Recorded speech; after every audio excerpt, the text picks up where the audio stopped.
Bonjour à tous et bienvenue à cette nouvelle édition de la revue de la presse camerounaise.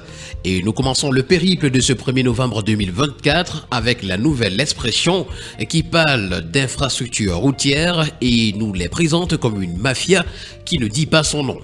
Au moment où la question des routes au Cameroun rejaillit au devant de l'actualité, la nouvelle expression propose cette analyse de l'économiste Edmond Kuaté qui réagit aux stratégies de réduction des coûts de construction des infrastructures routières et aux stratégies d'amélioration de l'offre de services dans le secteur du transport. Il dénonce avec véhémence l'attitude des agents de l'État qui préfèrent s'enrichir en appauvrissant la nation. Dans cette interview, il propose les voies et moyens pour limiter les dépenses de l'État du Cameroun en matière de construction des ouvrages. Le coût de construction de l'autoroute Yaoundé-Douala lui donne raison ce matin. C'est à retrouver des pages de 4 à 5. Également à lire dans les colonnes de la nouvelle expression ce matin, train de vie de l'État, l'exemple des grands pays. Pénurie des enseignants, le MINUSEC mise sur la digitalisation, sécurité routière, camions et grumiers dans le collimateur, et puis attends, une pléthore d'artistes en spectacle ce week-end. Nous poursuivons le périple de ce matin avec le quotidien Mutation. Paul Biya en 2025, la Léquier persiste et signe, pouvons-nous lire ce matin à la page de présentation. Sous la conduite du ministre Eyébé Aïssi, ce bastion du renouveau renouvelle son appel à un pacte républicain autour de la candidature du champion du RDPC. C'est une information ce matin à retrouver à la page 8.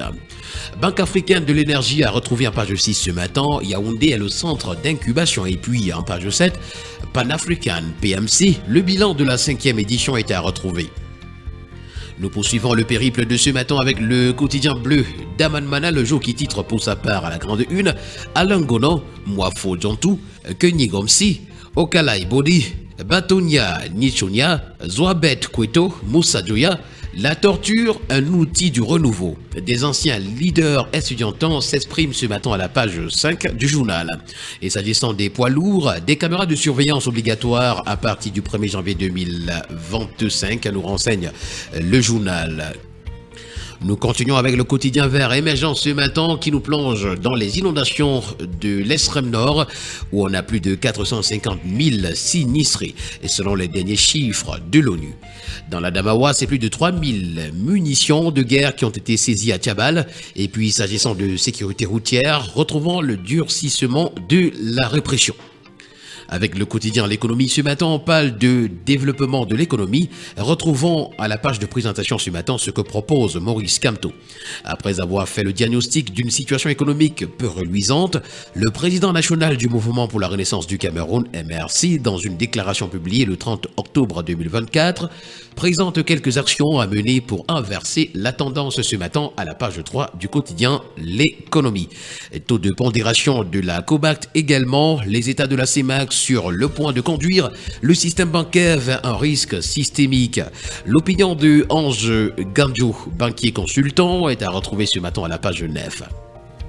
Le quotidien L'Info à chaud, pour sa part ce matin, revenant sur les inondations dans le Mayo d'Anaï à l'extrême nord, nous présente le pacte de solidarité du MRC envers les victimes. Au lycée de Nkozoa, c'est à Yaoundé, c'est une élève qui est portée disparue. Et puis à partir de ce 1er novembre 2024, les clients post-payés et prépayés des néo paieront les mêmes tarifs. C'est à retrouver ce matin à la page 10. Le quotidien Nouvel Horizon, pour sa part ce matin, parle du salon du chocolat et nous fait savoir que le Cameroun est en vedette. Le Cameroun est honoré d'être l'invité d'honneur de la 20e édition du salon du chocolat et de la pâtisserie de Vannes qui se tiendra en France du 8 au 11 novembre 2024. La délégation camerounaise conduite par le ministre du Commerce, Luc Magloire Tangana, présentera les meilleurs produits locaux et renforcera les liens économiques avec la France. Ce matin, le quotidien Infomatin en parle également lorsqu'il titre « Salon du chocolat de Vannes, Cameroun, invité d'honneur ». Le tri-hebdomadaire, la météo, ce matin revient sur la douane qui a saisi 3144 munitions de guerre à Djabal. Et c'est dans un communiqué signé le 29 octobre que le ministre des Finances a félicité les agents de douane en service dans cette localité située à l'entrée de Gaoundéré, région de l'Adamawa. Lui, Paul Motazé, fait également savoir que le bus de transport en commun portant le curieux colis se rendait à Yaoundé en provenance de Maroua, région de l'extrême nord. Le gouvernement a également retrouvé ce matin dans les colonnes du tri hebdomadaire La Météo, fébrilité chez les ministres.